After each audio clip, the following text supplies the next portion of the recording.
This week on the agenda saw a region revitalizing in the wake of RIM's business woes, competing ideologies heading into the American election, and the 1972 Summit Series win on Paul Henderson's goal 40 years ago today. That showed us much about hockey as it did about democracy versus communism. The agenda's Week in Review begins with pollster Peter D. Hart on U.S. voter sentiment.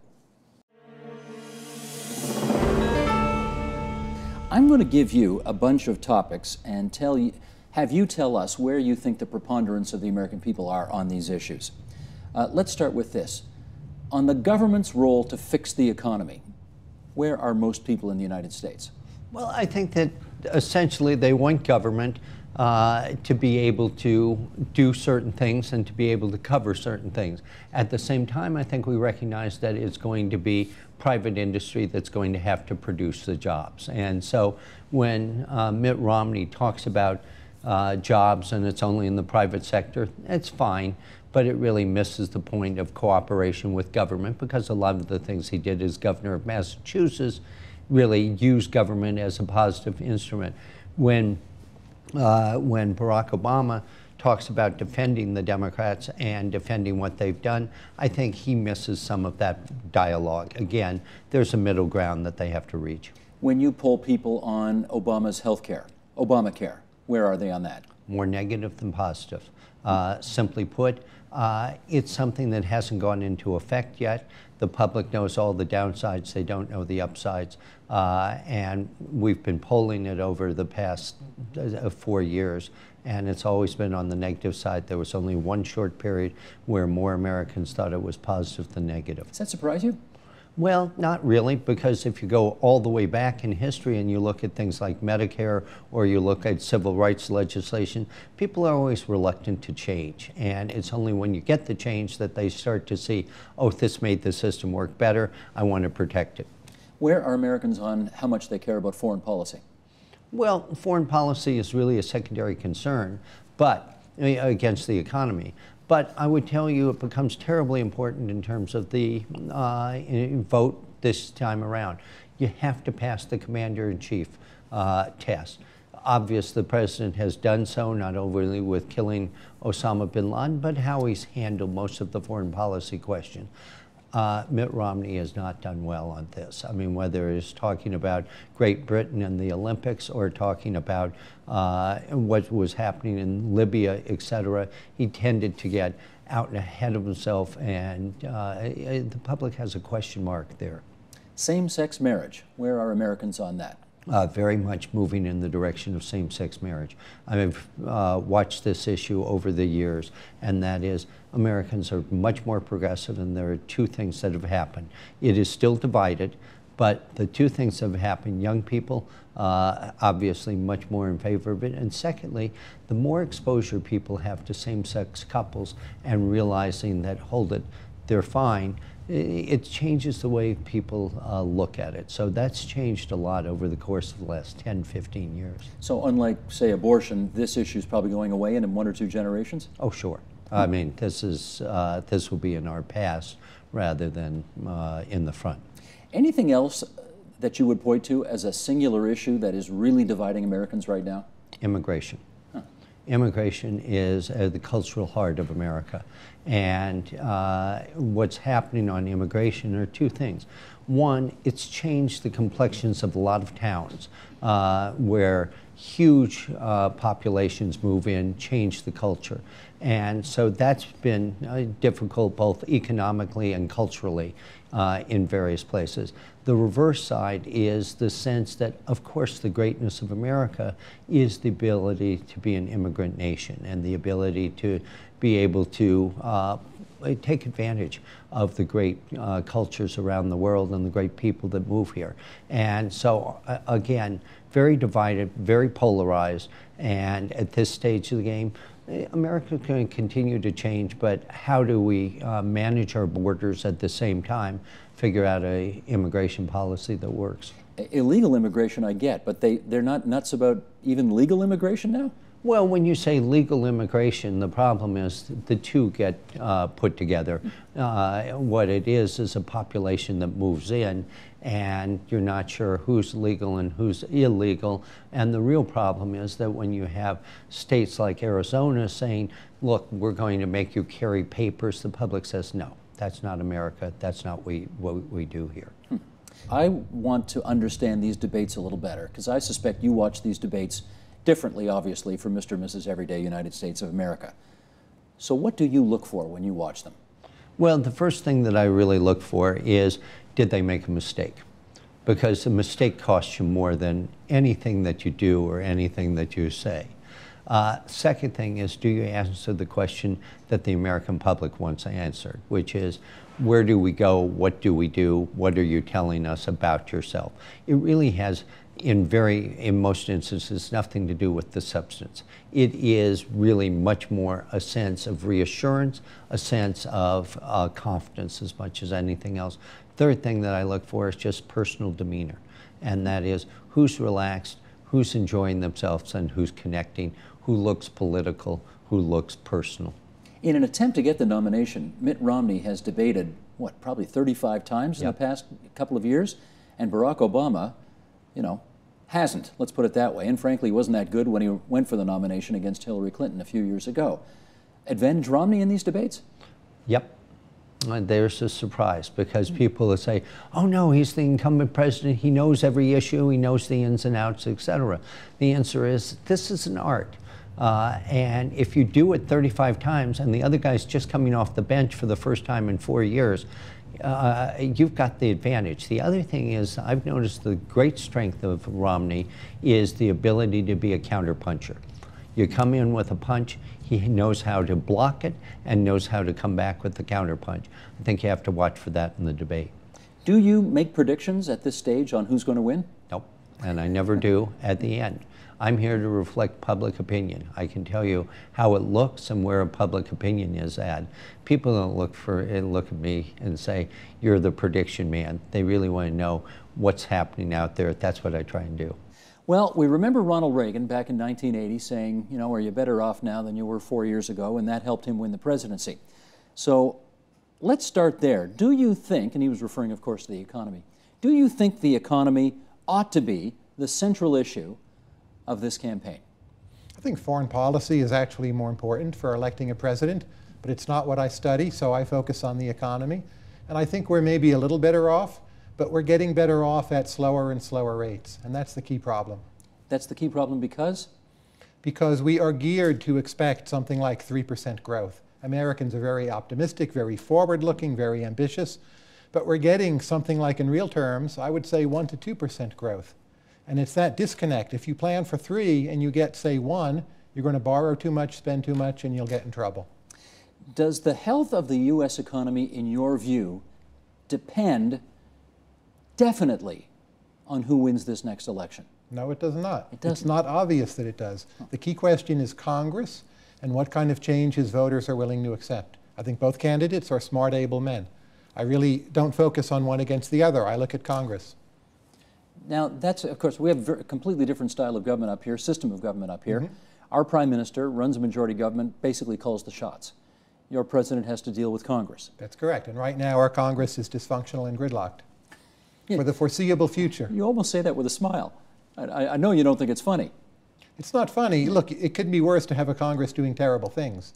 So a gridlocked Congress is not the worst possible state of affairs. But we're headed towards the so-called fiscal cliff. We need long-term budget balance. We have other problems. Now is not the ideal time to have a gridlocked Congress. But that's the way the framers wanted it. They designed a system of checks and balances to make sure not too much happened that could be bad.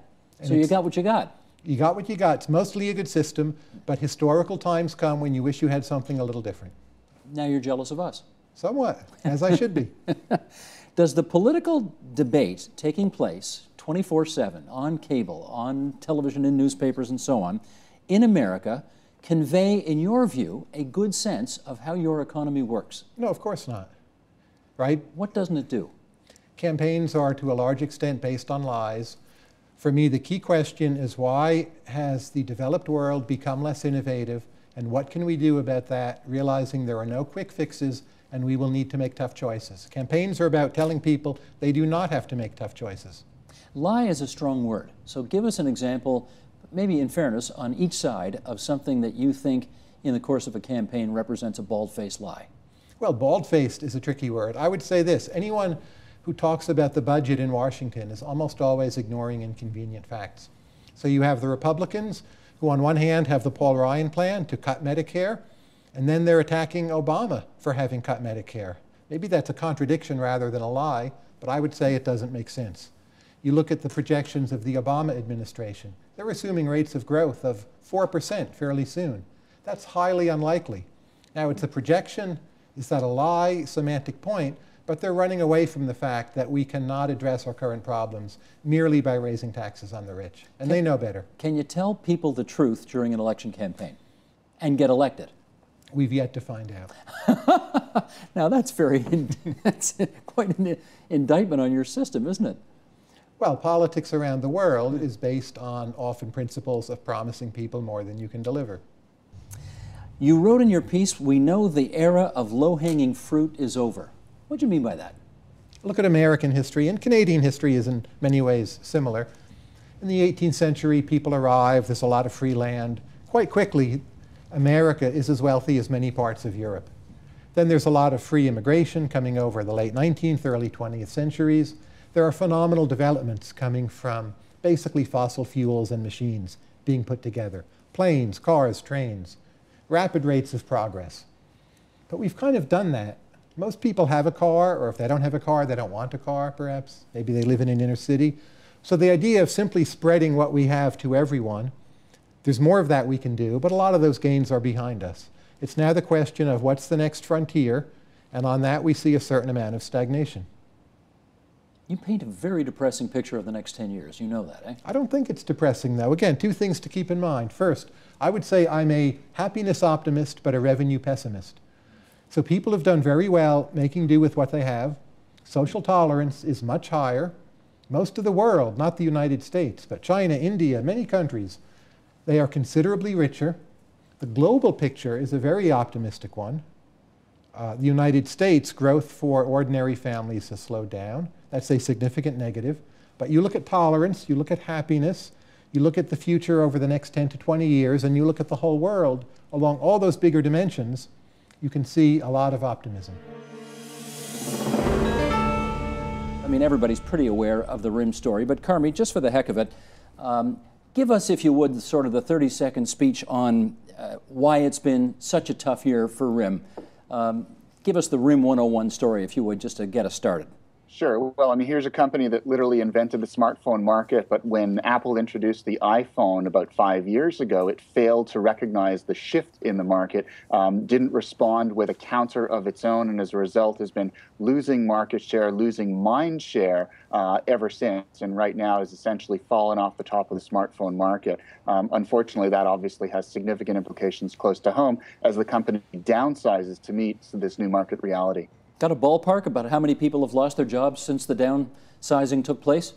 We're probably over 6,000 and counting. The company certainly doesn't confirm numbers.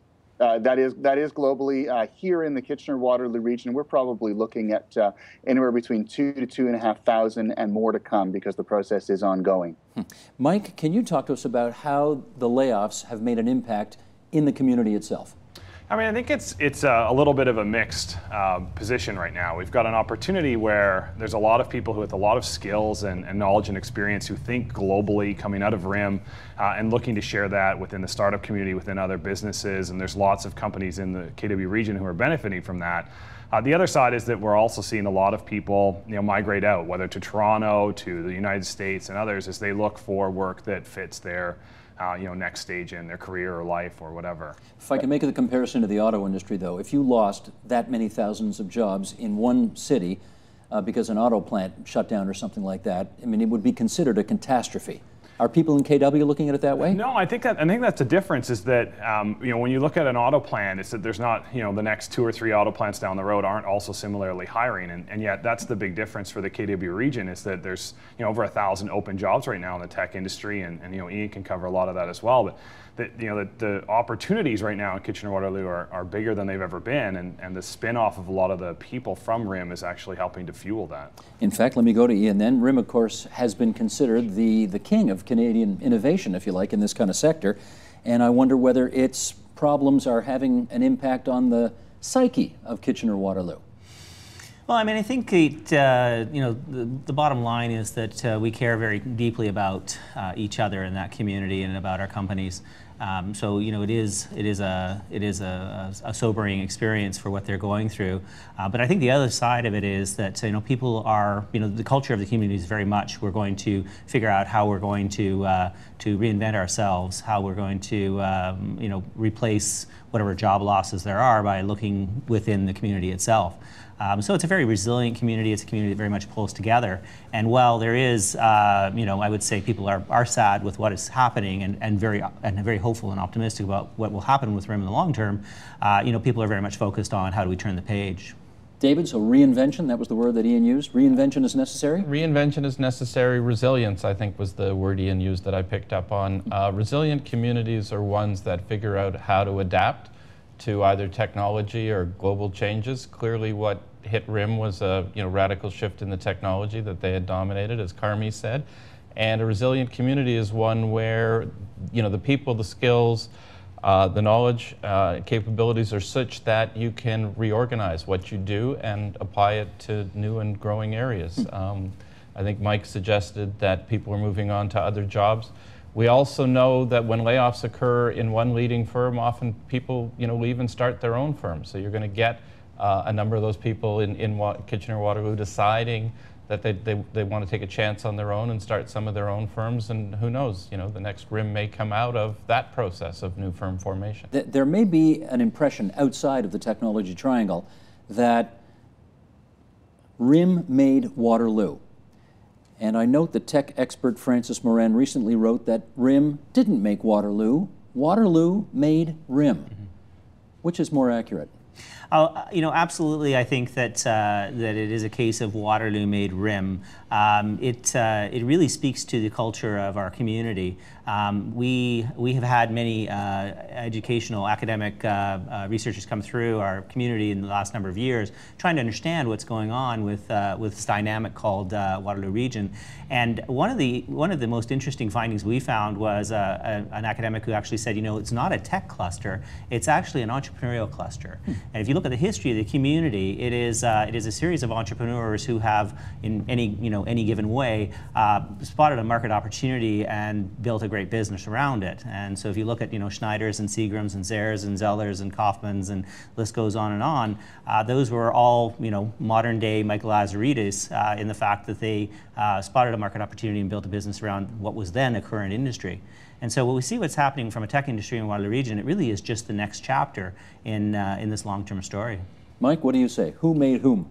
Yeah, I would agree with Ian that Waterloo facilitated RIM in a way that was incredibly powerful. I mean, when I started at RIM way back in 1999, over half of the people who worked at the company were co-ops from the University of Waterloo. And RIM very conveniently placed their headquarters literally right on the boundary of the University of Waterloo property, with the belief that they could find incredibly talented and skilled people coming out of that school who could then facilitate the next generation of that company. And I think that very much was made to happen. And so, RIM owes success to what came before it, and the companies who come after RIM very much owe their success to them as well. The one thing that's interesting about Waterloo Region in this discussion is we talked a lot about the notion of we can be fierce competitors in the market, and yet you can still help each other. And I think that the fact that there is such a strong connection between the companies and the entrepreneurs and the community, it does create a competitive dynamic among them, not for customers, but from a success and from achievement perspective. And we see that impacting the way that our entrepreneurs work together, the way they look to each other to say, well, that company's made that milestone, I needed to make that milestone. And it really goes back to the founders of Communitech who were, early 30-something, late 20-something entrepreneurs who were running relatively insignificant companies at the time, and they had the same notion. They said, we need to come together to help each other be successful. And I think when people look at Canadians, they often say, well, how can you be so nice to each other and yet be such fierce hockey players? And we say, well, why not? We can be. We want to win in the market. When we're not on the ice, we're going to win. But it doesn't mean that we can't take care of each other and we can't help each other be successful. Wind Concerns Ontario started off as a kind of a kitchen table group of community people who are interested in what's happening around wind power, and now we represent over 30 community groups and hundreds of individuals who have watched what's happened over the years and worried about wind power. And that worry manifests itself in what's your official position on wind power? I'm president of Wind Concerns Ontario, and our position is that the siting of these projects, which are a huge industrial project, really needs to be looked at more carefully. It hasn't been yet? No, we don't think so. It's been rushed into in Ontario, and lessons from across the pond there in Germany, Spain, and other countries really weren't looked at appropriately. Why do you think we rushed into it here? I think that the government had some things they wanted to accomplish. Job creation was one thing. Talking about the energy supply is another, but looking back and looking at what's happened recently, wind power has not really met the promises that have been made for it. You're a registered nurse, yes? I am. So do you think that gives you added insight or expertise on this issue? I do, because what's happening in the health aspect, the health effects of what we're seeing from the environmental noise, is actually something that not everyone can understand. It is turning out to be an environmental health problem.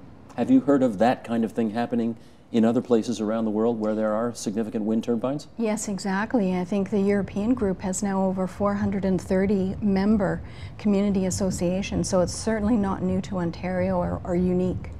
I mentioned off the top that we did a program on this a couple of weeks ago, which follows on many programs we've done on this issue. We've followed it, I think, pretty carefully over the last few years. And I want to play you a little snippet of that last program and then get you to comment on it. Here's Keith Stewart from Greenpeace Canada from our September 12th program. Roll tape, please. The peer-reviewed health literature says that the only effect that they've identified, and we've been looking in, particularly in Europe, they've been around for a long time, is essentially annoyance.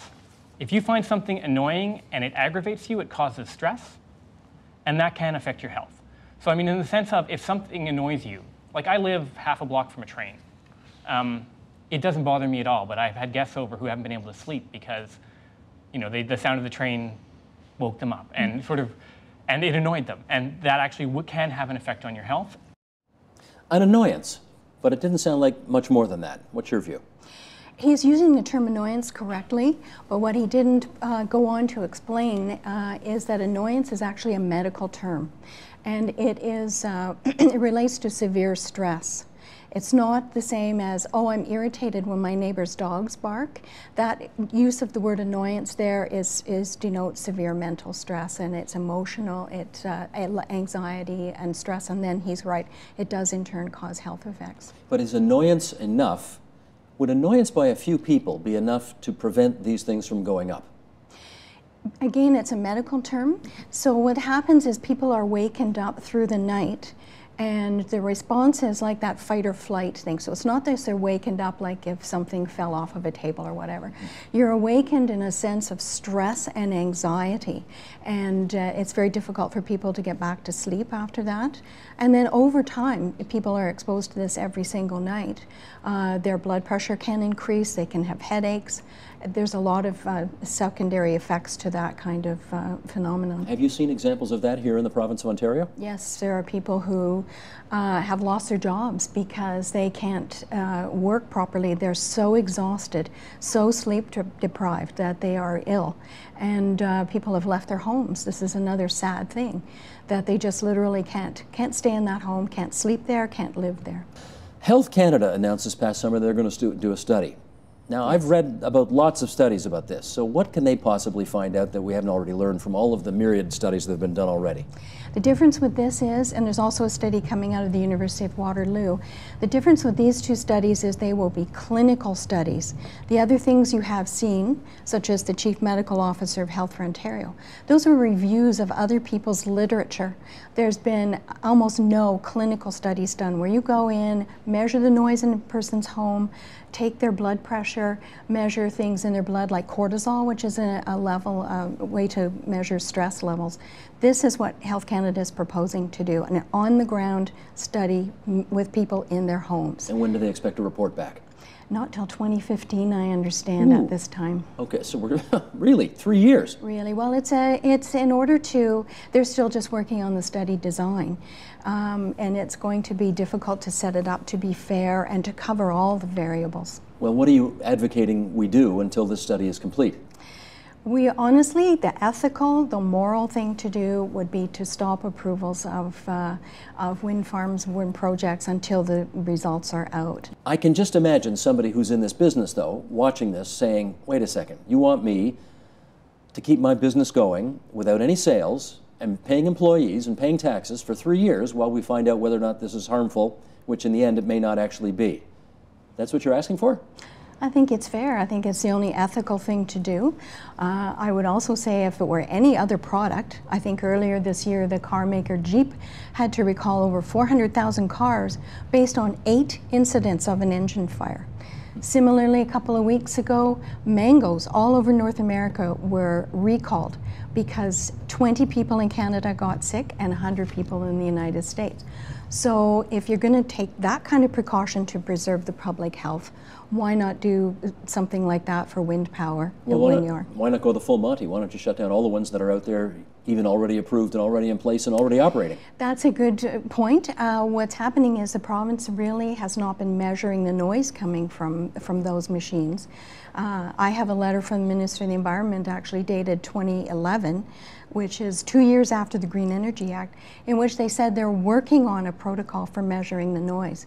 So you have these regulations, but in 2 years, they had not been measuring to see if those machines were compliant. We got lots of feedback on this issue in particular.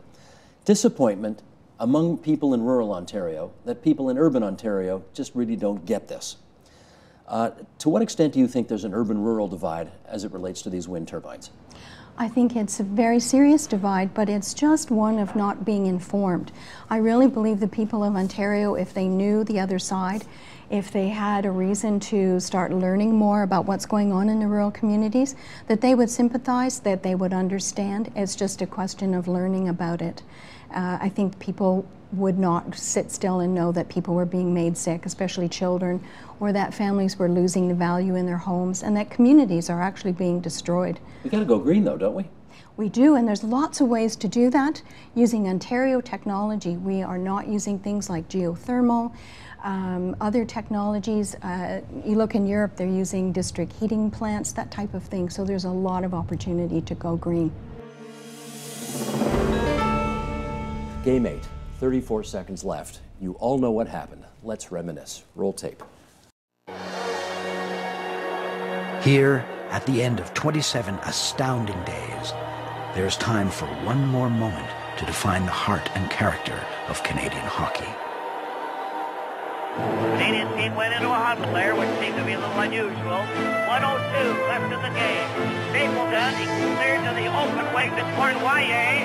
Cornwallier took a shot, the defenseman fell over. The afternoon, Cornwallier has it on that wing. Here's a shot! Henderson made a wild stab towards Bell. Here's another shot, right by the score! Henderson has scored for Canada! Henderson right in front of the net! And the fans of the team are going wild! Henderson! Was Paul Henderson's goal in Game 8 the most important goal in the history of hockey in this country? Ken? Yep. Yeah. Mike Keenan? Yes. Even bigger than Mario's? Yes, because it preempted what had happened, and we were set because of what happened in '72 as a team in '87, for example. Bruce? Oh yeah, it's what starts everything. It's the start of everything. Dave? I think Crosby's goal comes close because I think the Vancouver Olympics said something about our arrival. I think the second stage of our maturity in a lot of ways. But Henderson's goal is most important because it was the first. Alex. Yes. Actually, it was the sixth. Yes. I go beyond it. In the history of the world. In the history of hockey, it is the most important goal ever scored. Yes, I think so. Really? Some of the Americans from 1980 might disagree with that. Well, they but they're not a hockey country. I think they're really there's a community of hockey playing countries. And I think that if you were to poll people, I mean, I don't know, nobody has ever done this officially, but my suspicion is that was, the Bobby Thompson moment. Let the record show when it was 5-3 going into the third period and Canada could not afford to give up a single goal or else. This guy pitched a shutout and Vladislav Tretiak gave up 3 goals. I want to ask you about the trip you and several of your teammates took. And Mike. To Russia earlier this month to celebrate the 40th anniversary. How was it? Well, it was really good. And well, that is in Yaroslavl, and that was the third place we were. For those who don't know, that's Vladislav Tretiak with you there. That's Tretiak, and what that says in Cyrillic across is locomotive. That's the name of the team in Yaroslavl, and it was a year to the day after the Yaroslavl locomotive team had crashed, killing everybody on board, and this was a really moving ceremony in the arena, jammed with 10,000 people. And there was this young guy and a girl, and they each had their locomotive banners. And they had tears in their eyes, and the anthems were going, and they were proud, and they were sad, and they were everything, but they were just like this. They were defiant, locomotive, we are Loka. And that was the kind of night that it was. And so, we knew after the game, it was like, we're going to get some banners during this game. And when we go back out onto the ice afterwards, at some moment, all 14 of us, we're going to get our banners and we're going to. Going into the series, people were still, you're a Habs fan, you're a Leafs fan. The big game was Montreal-Toronto. And I think for the first time, this made us all in the same boat. We were all Canadians rooting for one team. You could always create an argument in Canada because he was a fan of somebody else. And now we were all together in that team. And I mean, the symbolism of Henderson scores the goal and jumps into the arms of a French-Canadian guy at the end. I mean, you couldn't took a pass from an Italian-Canadian. You couldn't exactly. You couldn't have scripted that better. And I think it begins an era of Canada looking on itself internationally in a different way as well. But not only that we can do it, but that we can do it together. And that was a really that was unusual for us. One of the questions as well is or I guess to a lesser extent, a bunch of the players from WHA had played, then does Paul Henderson exist? Does he play? Because he might not have made the team. Yeah. It's very true. Yeah. Well, and there were good players who were on the roster who, as you know, Ken, by the end of the series, they kind of weeded themselves out. Vic Hatfield was a star. One of the lessons, and Mike will know this better than anybody, but we didn't know how to put together a Team Canada at that time. We assumed that an all-star team was, you look at the top 20 scorers, we'll take all of them, all the top 8 scoring defensemen, the best statistical goalies, that is what the team will be. That's how the team started. Then as games went on, you learn the lesson of your own club teams of saying, well, no, I mean, there's a reason for having a first line, second line, third line, fourth line. It's not just because you don't have 12 first liners. There are lots of different situations in a game. Yeah. Some moments where you've got to get through and survive to the next moment because your opponent is having a great time. But how do you survive? Who are your surviving players? They may not be the superstars who don't really know how to survive because they're always succeeding. To that point, we were really criticized in '87 about our makeup of our team. As you know, there was people on it that said, there's no way. We cut 5 Hall of Famers. But Steve Yzerman didn't play. Yeah, he's one of the Hall of Famers. Yeah. But we had people like Rochefort and Crossman and Serge Savard said, this Rochefort, we need him. We need that defensive style against this team at a certain point in the game. And certainly we did. Because you have your story about how many minutes are there in a game and how you divide them up. And the players, the first meeting was how I initiated. I asked the fellows, all these superstars are sitting there in front of me. I said, how many minutes are in the hockey game? Larry Murphy played junior for me. He was shaking his arm out of the socket, and his Mike scores at 60. I said, no, Murph, it's 720. The distribution of 360 on our team and 360 another team, and Ken would get a kick out of this. I said, of course, goalie gets 60. So there's 300 left. And I said, you mind if Wayne plays 25? No, Mario 25, Mark Raymond, Paul Coffey. And now at the end, Rick Talkis says, can I have the last 5 minutes? I said, only if we're penalty free. Well done, everybody. That was really exciting. Ken Dryden, who was in those nets 40 years ago tomorrow when Paul Henderson got the goal. Mike Keenan, the former NHL coach. Bruce Dobigan, The Meaning of Puck, How Hockey Explains Modern Canada. Dave Bedini, A Wild Stab for It. This is Game 8 from Russia. Alex Brinson from CBC National News. Thanks so much, guys. And that is the Agenda's Week in Review. You can see all of those programs in their entirety on our website. That's theagenda.tvo.org, or on our YouTube channel, youtube.com/theagenda. Support Ontario's public television. Donate at tvo.org.